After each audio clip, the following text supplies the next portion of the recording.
Hey guys, I gotta be honest. During the Nexus announcement, I was pretty bored. I even talked about it on Twitter, how bored I was.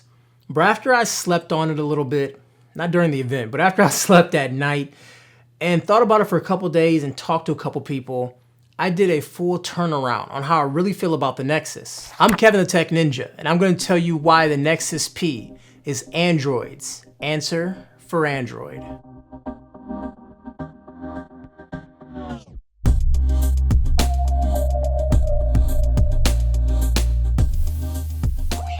The Nexus P for a lot of people is their first introduction to Huawei. Now, Huawei is a company that's been on the radar for a couple of years now, but many people really don't know who Huawei really is. This rumor dated back about a year ago that Huawei was making the new Nexus, and a lot of people were like, what the heck is Hawaii? Huawei? It's pronounced Huawei. A lot of people didn't know who they were or what they all were about. Little did they know that they were crafting some of the best phones out there that are budget and are also phones that are for Asia. They're really big in Asia, but not too big here. And they're looking to change that with the Nexus 6P. Now, this is kind of a Trojan horse for Google. They're letting a Chinese company make a phone that has stock Android software. Now that's Android's way of getting back into China. Now, I'm not sure how well that will work. I'm not a expert on, international affairs, but I think that's a good way to get Google back in China in some capacity at least. Now to the actual phone. Now the specs on paper are really jumping out off you like, wow, I need that. But it's not really about the specs, especially when it comes to a Nexus device.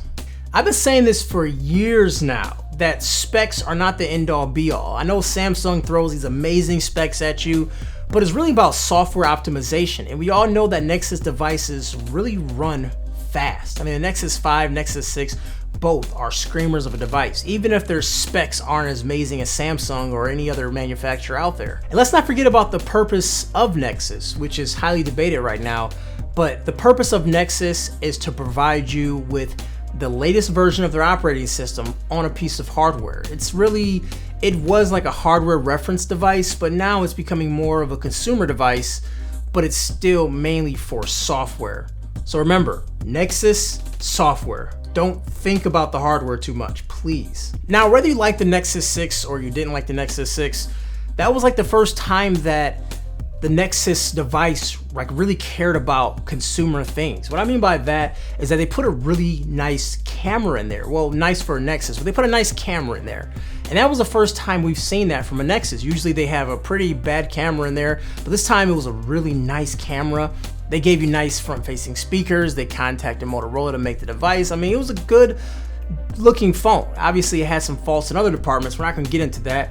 But it was like the first time Nexus was like a super consumer facing product. And to sort of build up on that momentum, they're giving you the Nexus P and the Nexus X.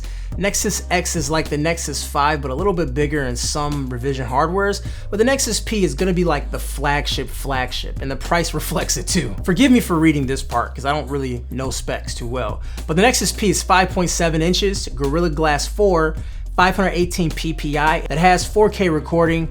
Also is a huge battery that's 3450 milliamp. It's very big, and it has a Snapdragon 810 and also 3 gigabytes of RAM.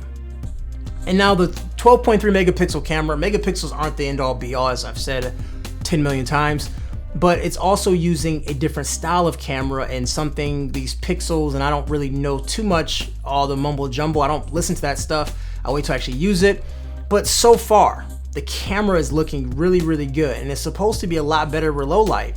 Now the hype train is in full effect and everyone's hopping on board, and some of you guys may be the conductor on this hype train right now.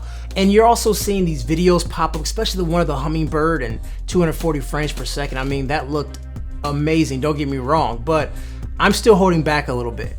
And the reason behind that is just I'm not confident in Google for making a camera software.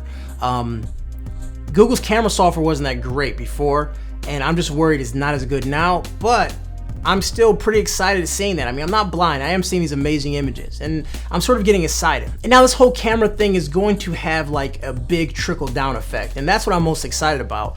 So since Google now has presumably a better camera software, that means these devices out there that uses Google software will have a better, camera software to build off of. Like, a lot of these manufacturers are building their own camera software, whether if they think Google's not good enough or they feel that they can do better, whatever the case may be, there's a better reference in place now for them to use, which in turn should make for better cameras overall for Android. So that's a big win. Number 2 is battery. Now, they're adding better battery life to this device. I mean, they're giving you a larger battery, and also remember, Marshmallow is introducing Doze. Doze is a big deal, which gives you this deep sleep mode that you see with iOS. That's why like an iPad can last forever. I mean, an iPad can last for months, like literally. If you have it off, it'll be off for months. And of course, if you send an email, it doesn't get the email in 3 seconds. It may take a little bit of time, but when you're in a deep sleep mode, I mean, you may get an instant message, and they say it, they say it will retrieve the instant message, but I'm not sure how fast it would. But regardless though, deep sleep mode is really good, especially if you're at a movie or something like that where messages aren't super important. Of course, it'll pass through phone calls, but messages, emails and stuff, if it takes a couple more seconds, I mean, are you gonna be mad about it? I don't think you will. I'll take the better battery life over getting messages in real time any day. But Doze is a big deal. Bigger battery life is a big deal. So guys, what we're looking at right now is the potential for something amazing with the Nexus 6P. I'm holding back reservations, but I can't help myself but to get excited. A lot of good things are coming down the pipeline, and I'm super pumped about it. Regardless of how you slice this, Google is really crafting the potentials of an amazing device right now, and I'm happy to be a part of the ride. Of course, when it comes out, I'm gonna get it in and then we'll go over it. Of course, the device isn't perfect, it's missing a few things, and I'll discuss that really soon. And also we have the 6X as well, which I will get into in another video. So guys, stay locked here, stay subscribed. You know who this is. This is Kevin the Tech Ninja. If you're new to my channel, hit that subscribe, hit that like, comment. Let's talk about it in the comments. And so guys, get excited. It's Nexus season. Talk to you guys in the next one. Why did I say talk to you guys in the next one? I hate that. I'll talk to you guys later. There you go. There you go. Peace.